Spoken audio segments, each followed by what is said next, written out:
இந்த மக்களை விஜய் இன்னும் சந்திக்கவே இல்லை. நடிகை கஸ்தூரி அவர்கள் கூட இதை பற்றி பேசியிருந்தாங்க. நீங்கள் முதல்ல கேட்கும்போது என்னன்னு கேட்டீங்க, அவங்களை என்னன்னு சொன்னீங்க? நடிகை கஸ்தூரி.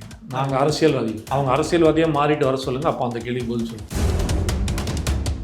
இப்போ அதே மாதிரி கருணாஸ் அவர்களும் இந்த விமர்சனத்தை பண்ணியிருக்காரு. கருணாஸ் போயிட்டு வந்துட்டாரா கரூருக்கு? போல. கரூர் சுயர சம்பந்தம் 23 நாள் கழிச்சு தான் பேசுறாரு. ஆனால் எங்கே போயிருந்தாரு? கோமால இருந்தாரா?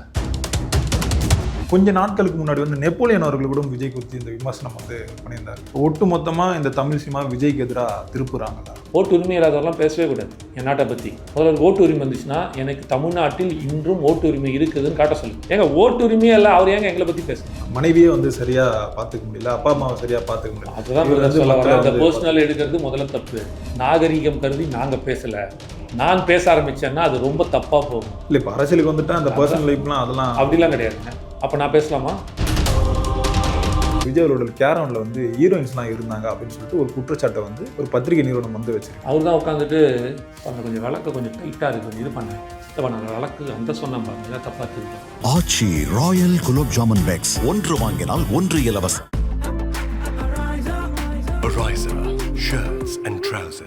உங்கள் ஜெயச்சந்திரன் இப்பொழுது மிக பிரம்மாண்டமாக கீழ்கட்டளையில். மக்களை அன்பு வணக்கம். இங்கே நமது சிறப்பு நேர்காணலில் நம்முடன் இருப்பவர் தமிழ்நாடு இளைஞர் கட்சியை சேர்ந்த திரு காமேஷ் அவர்கள். வணக்கம். வணக்கம் ப்ரோ. இந்த கரூர் துயர சம்பவத்துக்கு பிறகு விஜய் அவர்கள் இந்த பாதிக்கப்பட்ட மக்களை சந்திக்கலன்றது ஒரு பெரிய விமர்சனமாக இப்போ வரைக்குமே பேசிகிட்டு இருக்காங்க. இப்போ சமீபத்தில் கூட நடிகை கஸ்தூரி அவர்கள் கூட இதை பற்றி பேசியிருந்தாங்க. இந்த மக்களை விஜய் இன்னும் சந்திக்கவே இல்லை. இவரோட கொள்கை தலைவர்கள்னு சொல்கிறார்களே, இந்த கொள்கை தலைவர்கள் இருந்தால் இப்படி ஓடி ஒளிஞ்சிருப்பாங்க, இல்லை பதுங்கி இருப்பாங்க. விஜய் சொந்தமாக முடிவெடுத்து ஒரு விஷயத்த பண்ணணும், மற்றவங்க சொல்கிறத கேட்டு எதுவும் பண்ணக்கூடாதுன்னு சொல்லிட்டு இந்த விமர்சனத்தை வச்சுருக்காங்க. இதை நீங்கள் எப்படி பார்க்குறீங்க? முதல்ல இந்த கேள்வி கேட்டதே தப்புன்னு நான் சொல்லுவேன். என்ன? நீங்கள் முதல்ல கேட்கும்போது என்னன்னு கேட்டீங்க, அவங்களை என்னன்னு சொன்னீங்க? நடிகை கஸ்தூரி. நாங்கள் அரசியல்வாதிகள், அவங்க அரசியல்வாதியாக மாறிட்டு வர சொல்லுங்கள், அப்போ அந்த கேள்வி பதில் சொல்லுவோம். நடிகருக்கு, அவங்களுக்கு, அப்புறம் நாளைக்கு பாடகருக்கு, இந்த மாதிரி ஆட்களுக்கெல்லாம் பதில் சொல்லணுன்ற அவசியம் இல்லை. ஃபஸ்ட்டு. ரெண்டாவது, என்ன தெரிஞ்சுக்கிட்டு பேசுனா நல்லாயிருக்கும்னு நினைக்கிறேன். ஒரு வழக்கு போகுது, இருந்தாலும் நான் அவங்களுக்காக பதில் சொல்ல, மதித்து கேட்குற உனக்காக நான் பதில் சொல்கிறேன், நடராஜ்காக நான் நட்டுக்காக பதில் சொல்கிறேன். ஒரு வழக்கு போயிருக்கு, அந்த வழக்கு இப்போ சுப்ரீம் கோர்ட்டில் இருக்குது. இவர் எப்படிப்பட்ட ஆளுன்னு எல்லாருக்கும் தெரியும். இப்போது இவர் நேராக கரூருக்குள்ளே போயிட்டு அந்த இறந்து போனவர்களை பார்த்துட்டு வந்தால் இதுக்கு அகெயின்ஸ்டாக போட்டிருக்கிற கட்சி என்னன்னு சொல்லும்? கேஸ் போட்டிருக்கு. சாட்சிகளை கலைக்கிறார், சாட்சிகளை இன்ஃப்ளூயன்ஸ் பண்ணுறார், சாட்சிகளை விலை கொடுத்து வாங்குறார். இதெல்லாம் வருமா வராது? ஒருத்தனுக்கு எதுக்கு பெயில் கொடுக்க மாட்டேங்கிறான்? 1.5 வருஷமாக செந்தில் பாலாஜிக்கு ஏன் பெயில் கொடுக்கல? என்ன காரணம்? ஆதாரத்தை ஏதாவது அழிச்சிருவாருன்றது. அவ்வளோதான். அப்போது இது ஒரு பாயிண்ட் இருக்குல்ல. அப்போ இந்த பாயிண்ட்டு அஃபீஷியலாக இல்லைனாலும் இவர் போயிட்டு இது ஒரு வாதமாக வைக்கப்பட்டு இதுக்கு ஒரு நெகட்டிவிட்டி கிரியேட் பண்ணி இது ஒரு மைனஸ் ஆச்சுன்னா உண்மை நிலவரம் வெளியில் வராது. ஒருவேளை நாளைக்கு உண்மை நிலவரம் விஜயனா தான் சாதமாக வந்துச்சுன்னா அப்படியே மடை மாற்றிடுவாங்க, திசை மாற்றிடுவார்கள். அதனால் போல ஃபஸ்ட்டு பாயிண்ட். அதனால தான் போகும்போது கொடுக்கலாம்னு இருந்த பணத்தை கூட சரி நம்ம போகிறதுக்கு முன்ன ஆகும், பணத்தை கொடுத்துருவோன்னு சொல்லிட்டு பணத்தை கொடுத்துட்டாங்க. மற்றவங்கள மாதிரி செக்கை கொடுத்துட்டு பவுன்ஸ் ஆக்குற ஆள் இல்லை. சொன்ன மாதிரி செஞ்ச அந்த மனுஷன். அதை தாண்டி சுப்ரீம் கோர்ட்டில் பர்மிஷன் கேட்டிருக்காங்க. அந்த பர்மிஷன் கிடைச்ச உடனே ஒரு வேளை மானிட்டர் பண்ணலாம், இல்லை கூட அவங்களே யாராவது ரெப்ரஸன்டேட்டிவ் போட்டு அமுச்சு விடலாம். இதெல்லாம் நடக்கும். அவங்க மேற்பார்வையில் சிபிஐயோ இல்லாட்டி சுப்ரீம் கோர்ட் ஏதோ ஒரு இன்ஸ்ட்ரக்ஷன் கொடுக்கும். சரி நீங்கள் போய் பார்க்குறீங்களா பாருங்கள், இப்படிப்பட்ட சில இன்ஸ்ட்ரக்ஷன் கொடுக்கும். அதை ஃபாலோ பண்ணும்போது எந்த ஒரு பிரச்சனையும் இருக்காது. ஒன்றுமே பண்ணாத போதே B team, C team, X team வரையும் தூக்கிட்டு போய் நிறுத்துறீங்க. இவர் மாதிரி போய் பார்த்துட்டு வந்துட்டாருன்னா என்ன ஆகும் நிலைமை? அதனால் ப்ராசஸிங், அட்மினிஸ்ட்ரேஷன் டிஃபிகல்ட்டிஸ், பேரியர்ஸ் நிறையா இருக்குது அதில்.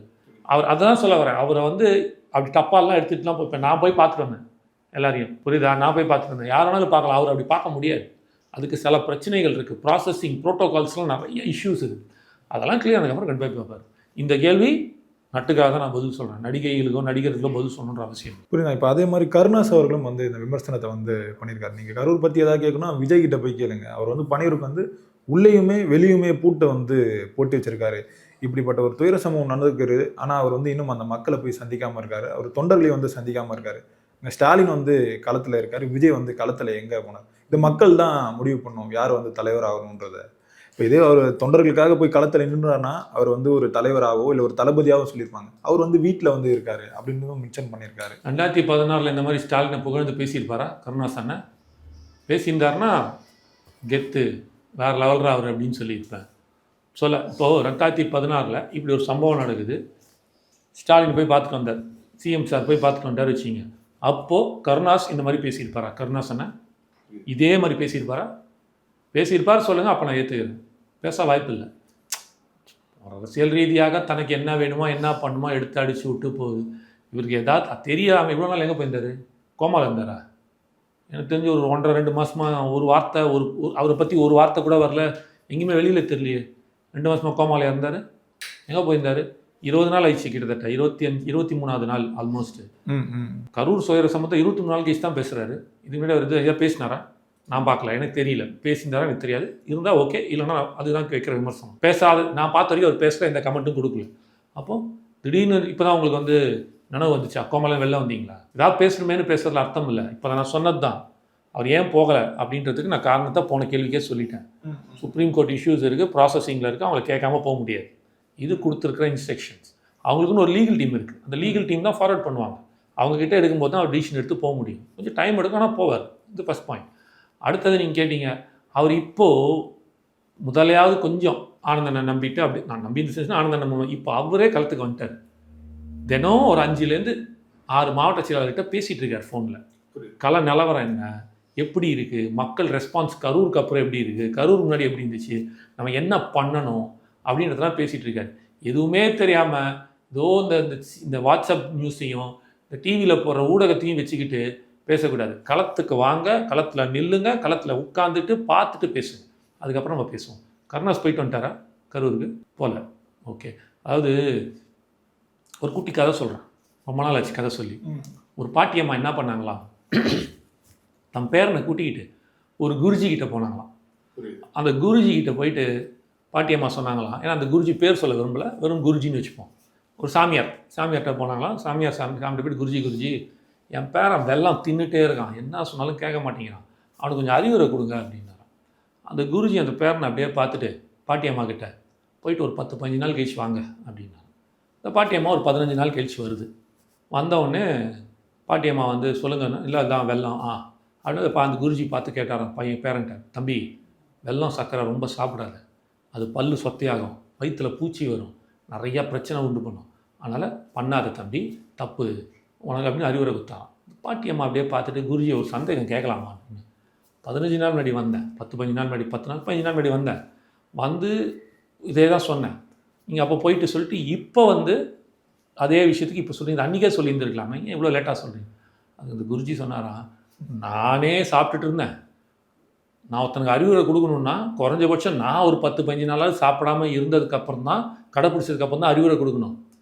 நானே வந்து சாப்பிட்டுட்டு இருக்கும்போது எப்படி அறிவுரை கொடுக்குறதுன்னா அந்த மாதிரி இருக்குது இந்த கதை. இப்போ அதே மாதிரி தாவைக்கு வந்து எல்லாமே இந்த சட்ட போராட்டம் மூலயமா தான் அந்த வெற்றிகளை வந்து பெற்றுட்ருக்காங்க. அப்படிதான் இந்த சிபிஐ விசாரணையுமே அவங்க வந்து பெற்றிருந்தாங்க. மன்னிக்கணும், சிபிஐ விசாரணை அவங்க கேட்கல. அதுதான் எல்லாருமே தப்பா இல்லை கொடுத்துருக்காங்க. நான் அதை சொல்கிறேன், இப்போ கொடுத்துருக்காங்க. அதுக்கு வந்து திரும்பவும் வந்து கருணாஸ் அவர்கள் வந்து இந்த விமர்சனம் வந்து பண்ணிட்டு இருக்காரு. பாஜக வந்து இந்த சந்தில் சிந்து பாடுற வேலையை வந்து நல்லா பண்ணாங்க, அதுக்காக தான் இப்போ ஒரு சாங் வந்து கம்போஸ் பண்ணியிருக்காங்க. அதுக்கு வந்து ஒரு நல்ல நடன கலைஞர் வந்து தேவைப்பட்டது, நல்ல நடிகர் வந்து தேவைப்பட்டது. அதுக்கு தான் இப்போ விஜய் வந்து கரெக்டாக ஆப்டாக இருக்காரு அப்படிதான் வந்து சொல்லியிருக்காரு. இதே கேள்வியை வந்து 2019லையும் 2021லையும் கமலஹாசன் சார் இருக்கும்போது சொல்லவே இல்லை. அப்போ இதே தான் சொன்னார் கருணாஸ். 2021லையும் இப்படி தான் சொன்னார். 2019 சொல்ல வாய்ப்பு இல்லை. 2021 அப்போ அவர் எம்எல்ஏ, 2021 அவருக்கு எம்எல்ஏ சீட் கிடைக்கல, அப்போ அப்படி தான் பேசியிருந்தார். இப்போ எப்படி அண்ணனோட ஒட்டிட்டார் கேட்குறேன். இப்போ வந்து அப்படியே தமிழகம் வந்து தலை திமிந்து நிற்கிது. அது உங்களை ஒரு கேள்வி கேட்டால் அவன் தற்கொலை, உங்களுக்கு எதிர்த்து நின்னா அப்படின்னா உடனே வந்து அவங்க வந்து பாஜக பி டீம், உங்களுக்கு ஆதரவாக பேசி ஒட்டிக்கிட்டான்னா அவன் வந்து நல்லது. அப்போ நாங்கள் அதனால தான் அவங்கள இதுன்னு சொல்கிறோம், ஒட்டு காகிதம்மா, ஒட்டு நடிகர்கள், ஒட்டு கட்சின்னு சொல்கிறோம். புரியுதுங்களா? ஒட்டு கட்சின்னு ஏன் சொல்கிறாங்க அப்படின்னா போய் ஒட்டிக்கிறதுனால சொல்கிறாங்க. நீங்கள் ஒரு பேர் வைக்கிறீங்க அப்படின்னா அதான் சொல்ல வரல. இன்று நீங்கள் என்ன வேணாலும் பேசலாம், நேற்று என்ன பேசினீர்கள் அதை எடுத்து பார்த்துட்டு அதுக்கப்புறம் பேசுங்க.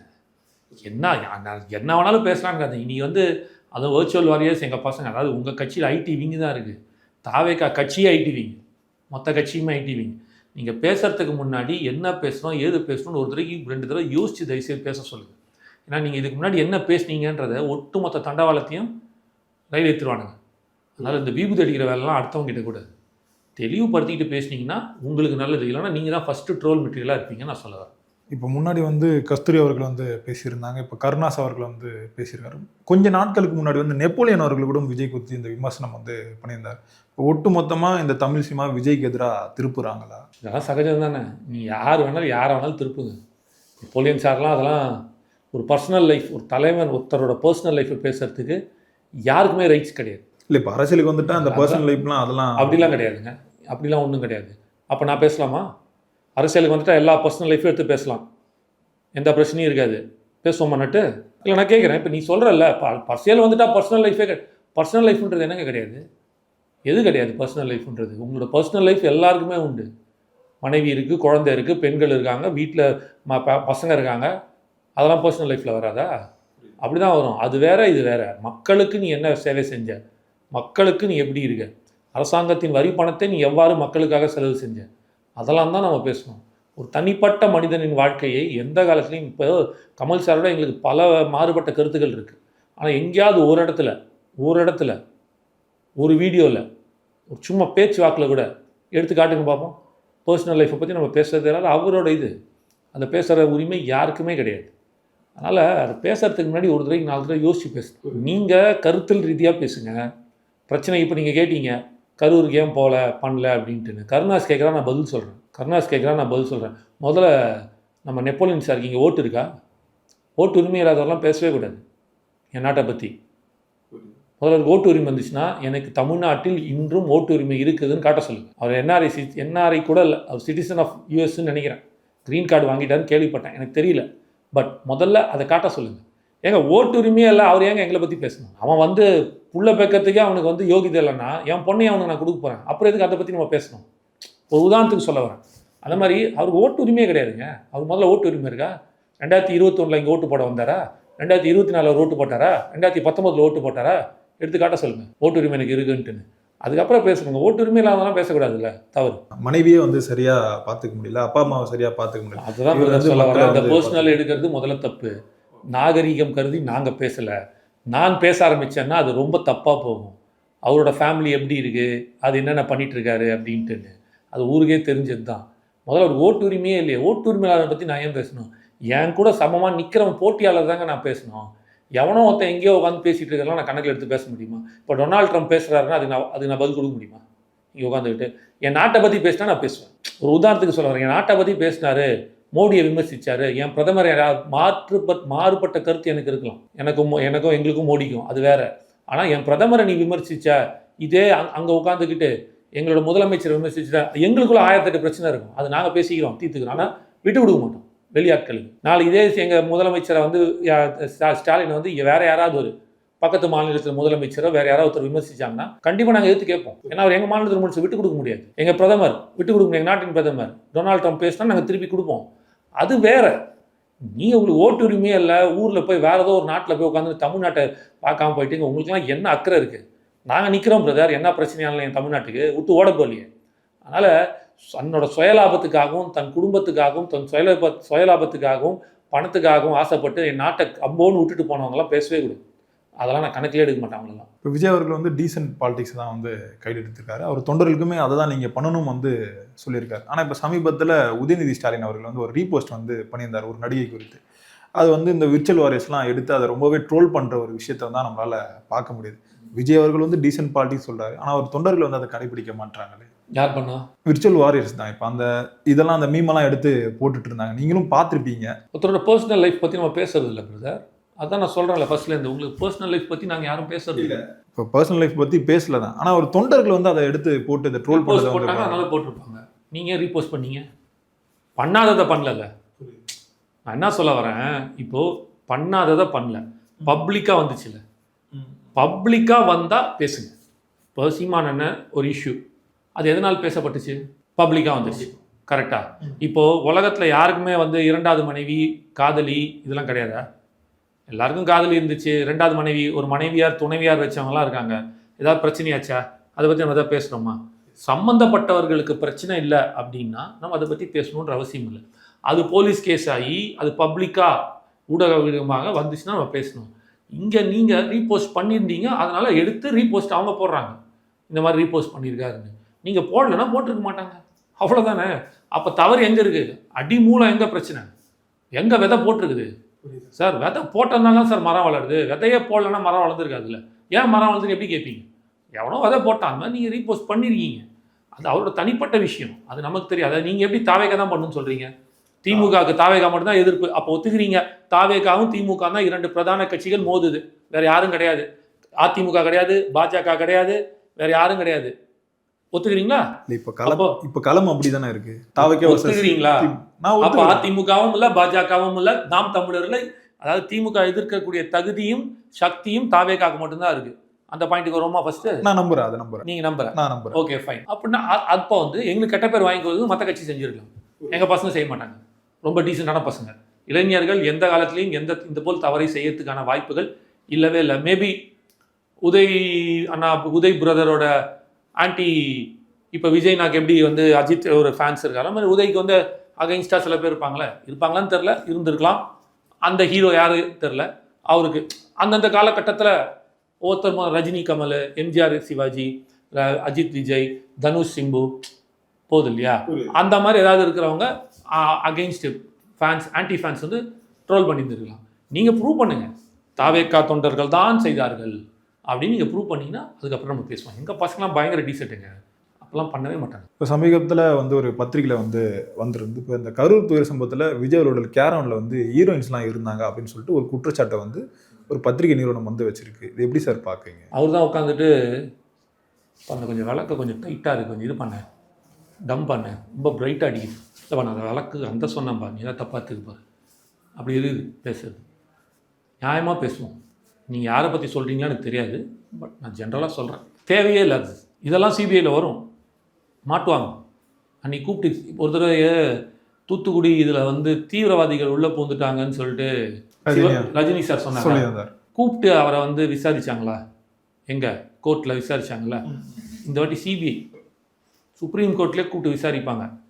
எந்தெந்த நடிகைகள் யார் யார் இருந்தாங்க, என்ன ட்ரெஸ்ஸில் இருந்தாங்க, நீ பார்த்தியா, போனியா, வந்தியான்னு கேட்பாங்க. அது உண்மையாக இருக்கிற பட்சத்தில் வேறு, பொய்யா இருக்கும் பட்சத்தில் கூப்பிட்டு நல்லா ரிவீட் அடிப்பாங்க. அப்போ பார்ப்போம் என்ன நடக்குது. 6 மாதம் தானே, அதுக்குள்ளே எல்லாம் தெளிவாயிடும். நன்றி. நன்றி ப்ரோ. ஆச்சி ராயல் குலோப் ஜாமன் பேக்ஸ், 1 வாங்கினால் 1 இலவசம்.